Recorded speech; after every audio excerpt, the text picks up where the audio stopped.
Chapter 198. There were a total of 10 individuals who held the surname Lahore in the Aur Empire, excluding Kashir. Enon had told him that 6 among them had emerged over the past 300 years. None of them, apart from Kashir, had shown themselves much to the world before their death, and only a few portraits of them remained. The first thought that crossed his mind upon hearing this was, what? In truth, he had committed the sacrilege of wondering if there was something wrong with the imperial bloodline. Do you guess what I mean?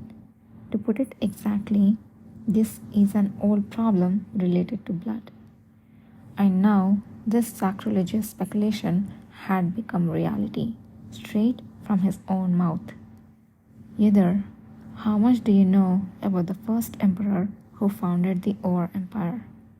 He was born with the blood of the sun god, received blessings as such, was the greatest sword master in history, and was friends with countless heroes.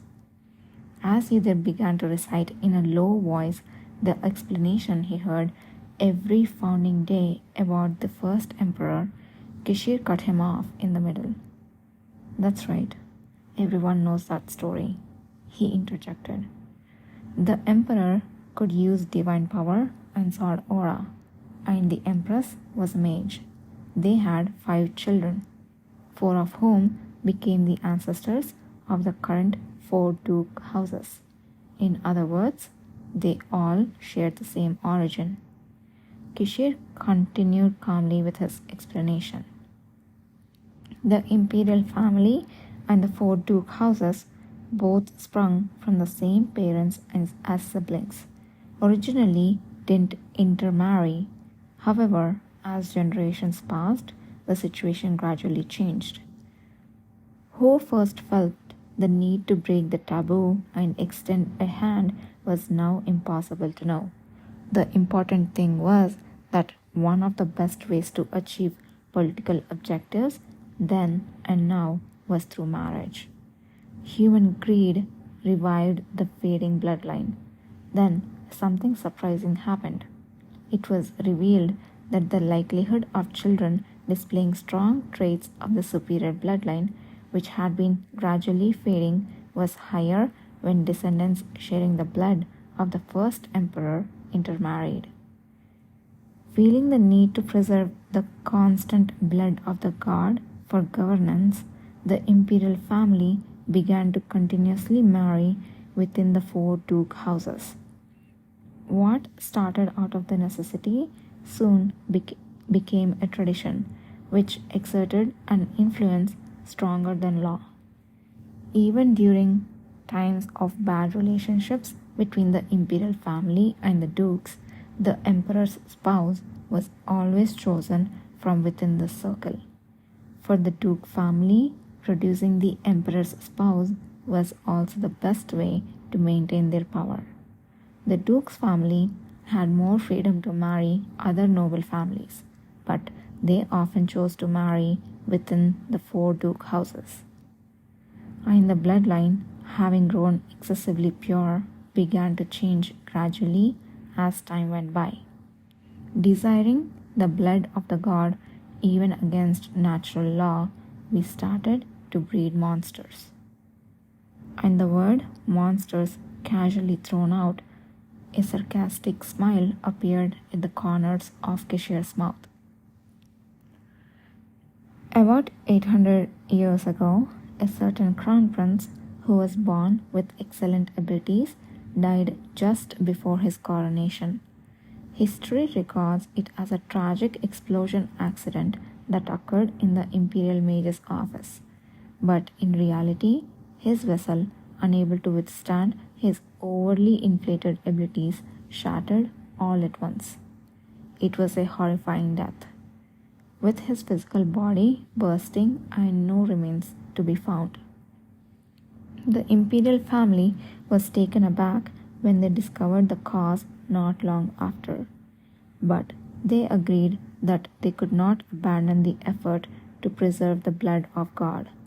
Fortunately, there were no more unfortunate cases of individuals who were born with too powerful abilities for their bodies to handle and consequently died for a long time. Every 100 years or so, when such individuals appeared, the imperial family would hurriedly strip them of their legitimate inheritance rights and send them far away after awarding them the empty title of duke. The first Lahore surname was a grand gift an emperor gave to his beloved but power-hungry prince. However, this changed afterward. The individuals banished did not even have the chance to mourn their lost power and family before their vessels began to crack, all suffering in agony until they all died before they reached the age of 30.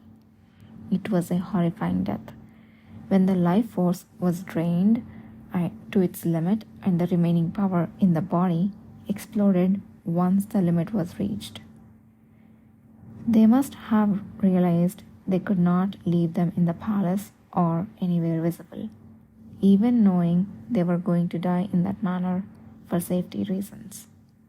It was the more crucial to protect the many who lived rather than the few failures. As brutal as it might sound, the truth was easily concealed just by not recording it in the history. Naturally, as the cycles repeated, the problems became more severe without getting better. Around 300 years ago, the imperial family started selecting spouses from among the ducal families, finally recognizing the severity of the issue, yet even excluding the princes and emperors who became dukes while bearing the surname Lahore. Many princes and emperors died mysteriously young, one after another. Meanwhile, as the imperial family started to thin, the four ducal houses realized they also shared the imperial blood. From then on, the nobles, including the ducal houses, began to actively oppose the imperial family, all blinded by the ambition of taking over the next imperial lineage when the imperial family disappeared. Eventually, in this era, the turmoil reached its peak when it was publicly revealed that the current emperor Kelusa had become infertile due to a crack in his vessel. The Diarca ducal house, successful in installing Kashtian as the crown prince, became the winner, and the surface conflict subsided. However, a new variable arose. Kishir Lahore became an awakener. I am not proud of it, but I am confident that there is likely no one who has delved as deeply into this issue as I have. I searched every record I could obtain, including the imperial family tree. In the end, I could not find a solution. However, I'm just glad that I'm alive and approaching the age of 30. Yudhir felt as if he had a glimpse into the relentless effort Kishir must have put into solving the issue from the cold yet calm explanation. He was a stubborn man who had striven for an unimaginably long time to resolve his own body's issue. The ambitious man, hidden behind the playful Duke of Paleta, who had become an awakener by chance and built the cavalry, drove his weakening body to pursue a big goal without giving up. He couldn't even guess where the source of such a tremendous will came from. He wondered if Kishir had shared these thoughts in his previous life. Could he have avoided resentment or doubt in those moments when Kishir silently pushed him away and did not deny suspicions of rebellion? If he had known then, could he have asked for more words instead of remaining silent on those days when Kishir suddenly visited and spent the night? Yudhir re-examined moments he thought he had no regrets about. It felt odd, too strange in fact, that a twisting sensation gripped his stomach. I'm not sure if I'm the one who should be hearing this story. When Yidhir grumbled with a furrowed face, a smile formed on Kishir. Are you saying that now, after hearing all that? That's what I think, now that I have heard it all. Having said that, Yidhir hesitated for a moment. He took a deep breath and added with difficulty, I appreciate your trust, but you don't have to go to the extent of enduring discomfort to tell me this. I don't ask for such things. It was ironic. He heard directly from the man himself a story that he had previously requested Anon to investigate out of necessity, but it didn't feel satisfying or heartening at all. Could it be because of the look Kishir had during the entire story? Maybe he was bothered by the fact that his question made Kishir look full of sarcasm, unable to hide his disgust. Oh dear, did I look uncomfortable? I wish you wouldn't think that way. A playful retort was followed by a captivating gaze. It's just necessary information for the future. Information. I did it because I deemed it to be all right. Trust is inherently something to be poured unilaterally.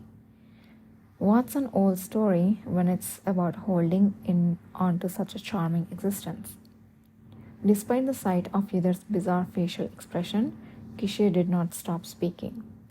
Anyone who learns about you would feel the same way. Shouldn't you be saying that to the other people, not me? As he turned his gaze and responded, a languid reply came back. Other people? Who are you talking about? Whoever it was, he just wished that he wasn't the only one who heard Kishir's words about being a charming existence. Kishir laughed softly, looking at the silent Yidhir. It's sad that my sincerity doesn't get across when all I want and think about now is you. Isn't it because of the effects of the second gender manifestation that you're thinking this way, like you mentioned before? I thought about that issue. If it were, this conversation would have taken place in bed by now. So it meant that it was a continuation of completely natural feeling that had been ongoing since before. Kishir, who made such a tremendous remark, as if it was nothing, sent a smirk towards Yidhir, who had closed his mouth. I have always liked you from the beginning, isn't that right? As an assistant who's so cold yet charming, I, a commander whose only merit is his face, ought to be, at least, honest. What I said back then was a slip of the tongue. A slip of the tongue, you say? Does that mean you think I'm not good looking? Why are you twisting the story? That's not what I meant. This is disappointing. Who else could one think handsome if not me? Could it be the living rose of our group, Gakane Boulevard? Or maybe that pharmacist from the medical division who seems to be quite friendly with you? Either way, it's really going to hurt my pride. Answer carefully. He had heard of this Anon before, but what on earth was this new unheard of nickname for Gakane? The more they conversed, the more he felt like he was being swallowed by a large snake. But he had no choice. Gritting his teeth, Yidhir lowered his head and mustered the strength to spit out his words. I think you're handsome, but who? You, Commander,